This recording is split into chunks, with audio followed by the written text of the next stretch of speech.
The sky that day in Hiroshima was blue without a speck of cloud.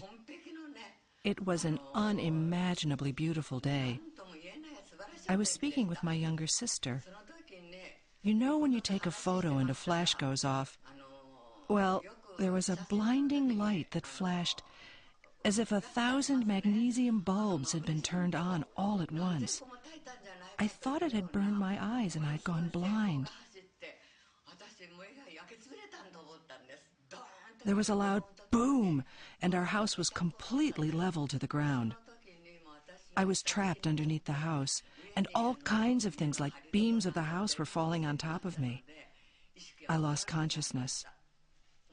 My father, seeing 2 of his daughters buried under the collapsed house, came to rescue us, pulling us from the rubble. My hair was caked and spattered with blood and was stuck all over my face. My father stared at me in horror, as if he'd seen a ghost. Anyway, there was a river running behind our house, and my father helped me and my sister down to the water. But when we reached the river, there were people soaking their peeling skin in the water. I don't know how to put it. You know, if you immerse a tomato in hot water, the skin peels right off. Well, the skin of the people was peeling off just like that, and the river was full of people crying out in pain.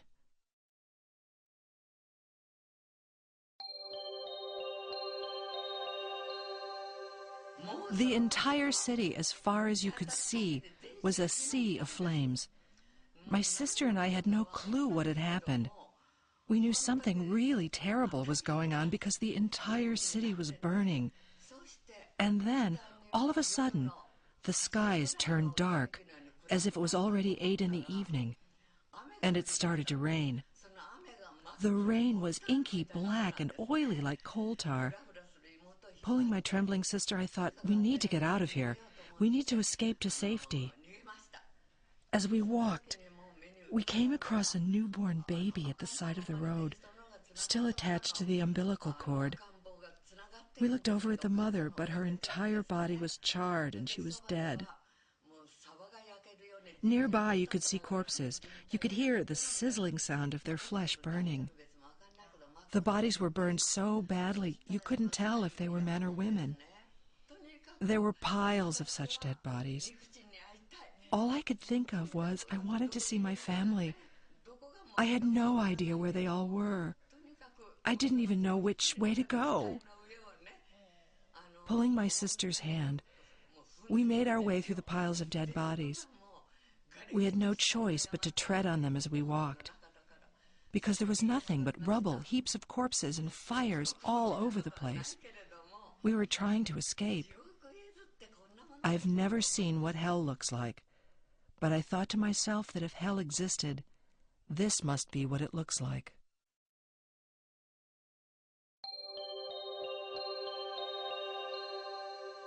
I was running around with my sister when we found my little brother in a crowd of people. I couldn't believe my eyes. All the skin on his face was peeling off and dangling. He was limping feebly, all the skin from his legs burned and dragging behind him like a heap of rags. He came toward us with a crowd of people. When I saw my little brother, you know, he was only 10. But he had been walking in search of us for more than 10 hours with wounds all over his body. I was overwhelmed with emotion. Soon after we were reunited with my brother, my mother appeared. She looked completely worn out. The moment she saw us, she collapsed in tears. You know, my brother was the youngest child in the family, and she adored him tremendously. But because his body was completely burned, my mother couldn't even hug him. He was burned all over his body, except the part that was covered by his shorts. The rest of his body got burned completely. My mother cried out, "What wrong has my boy done to deserve this?"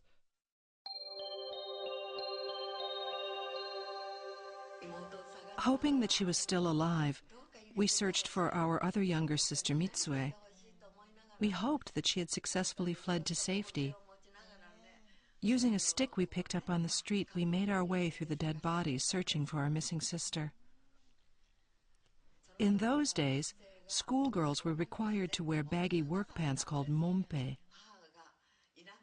My mother had traveled to the countryside to buy the fabric, and she purchased this hand-spun cotton cloth of brown stripes. Using a sewing machine, I had made Mitsue's pants. That's probably why I could recognize the brown stripe pattern, but I saw a brown stripe cloth of this size burned into the asphalt of the road. I suddenly felt uneasy. I dug the fabric out from the concrete and found sewn to the fabric a patch with Mitsue's name written on it. I thought my heart would surely stop, because the very cloth I found was my sister's. Mitsue, my little sister. I called out to her, "Mi-chan!" It must have been terribly hot. The pain must have been unbearable. You must have screamed for help, "Mother, mother!" As I cried, I searched for my sister in vain. I don't know how I spotted her pants. Even now, the more I think about it, the more mystical it seems. I feel my sister brought me there saying, "Sis, I'm here."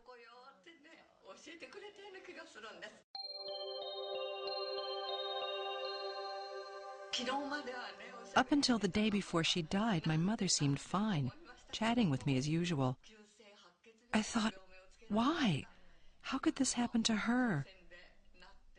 She was diagnosed with acute leukemia, caused by the radioactive rays of the bomb. All her blood vessels collapsed, and from all her orifices she bled murky red blood and died. During those days, there were corpses everywhere. If there was a man in the household, he would be responsible for digging a large pit in which to cremate the bodies. I asked someone if I could use their pit to cremate my mother's body, and they said yes.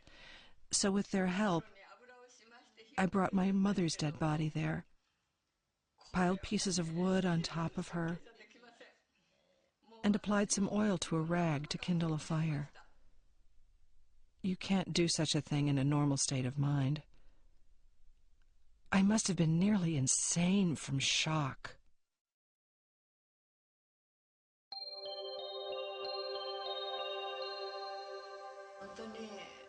I tried to understand why all this had happened to me. I thought long and hard. On behalf of hundreds of thousands of A-bomb victims of Hiroshima and Nagasaki, as a survivor, I wondered what I could do.